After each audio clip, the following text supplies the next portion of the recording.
Incoming bracket! What's going on, everyone? So welcome to my latest video. This is of course part of a series where I focus on a specific director and rank that director's work from worst to best. I've done such directors in the past such as David Fincher, David Lynch, Wes Anderson, the list goes on. You guys can check out my playlist down below of all those directors I've done and many more. Guys, you clicked on this video though, so you know it. This time around I'm focusing on Shane Black's films and ranking them from worst to best. He's done 4 films, so it will be number 4 being his worst, number 1 being his best, and of course my opinion. And I wanted to also say thank you very much. There was a subscriber of mine that actually recommended that I do this director, and I do listen to your guys' requests and everything. And the reason why I did this director first, it just so happens that I've seen all 4 of Shane Black's movies. For the ones that recommended Alfred Hitchcock or Billy Wilder, that's going to take a long time, but someone like Shane Black, 4 movies, it's easy. So again, thank you very much to the subscriber that recommended that I do this. I do appreciate it. So kicking things off, guys, number 4. Number 4 is Predator. Predator, I am not going to lie, I saw it in theaters and I enjoyed it, but if I were to watch it now, I highly doubt that I would like it. So it's one of those one and done experiences. It's kind of like Jurassic World for myself. Jurassic World was a movie I also enjoyed in theaters, but if I were to watch it now, I don't know if I would like it. Predator has a lot of issues, it does. But for some reason, I was really able to vibe with the characters, and especially the humor.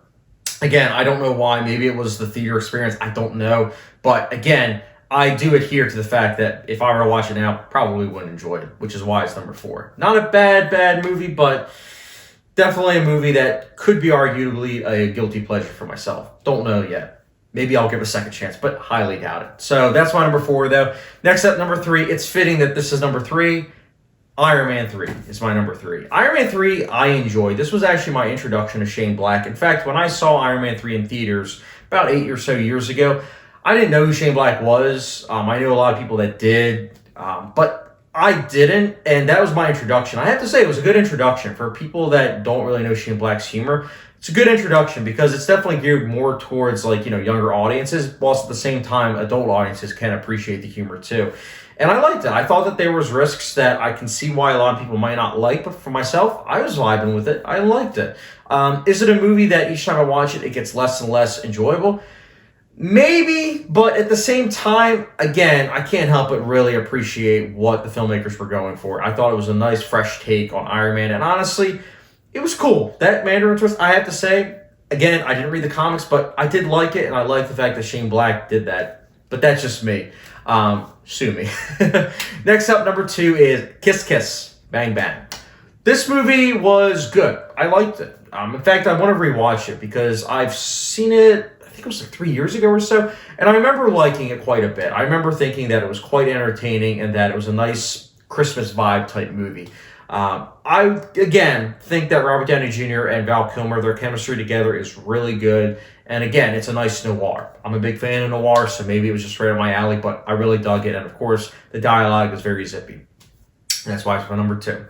Next up, my number 1 is, you guessed it, guys, The Nice Guys.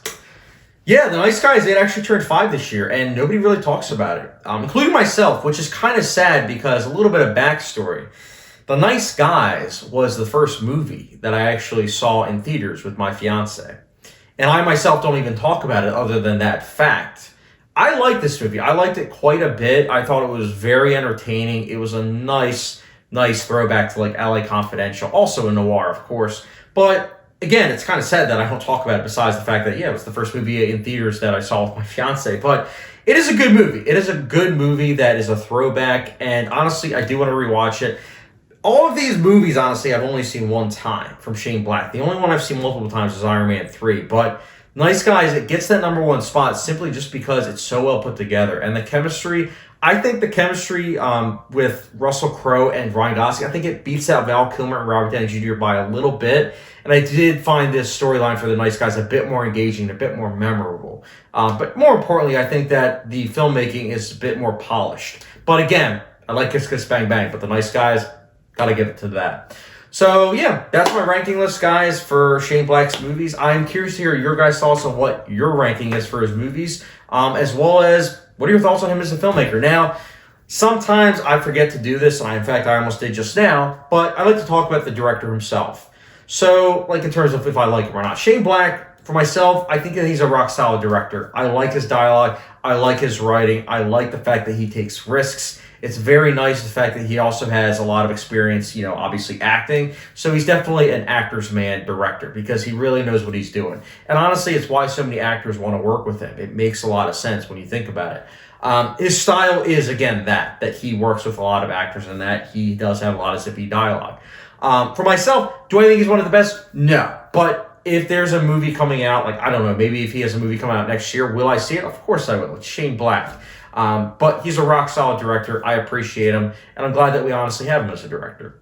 So yeah, that's my ranking list again for Shane Black's movies, guys. Let me know your ranking down below. And as always, thank you very much for watching with the subscription, notification bell, and I'll catch you guys later.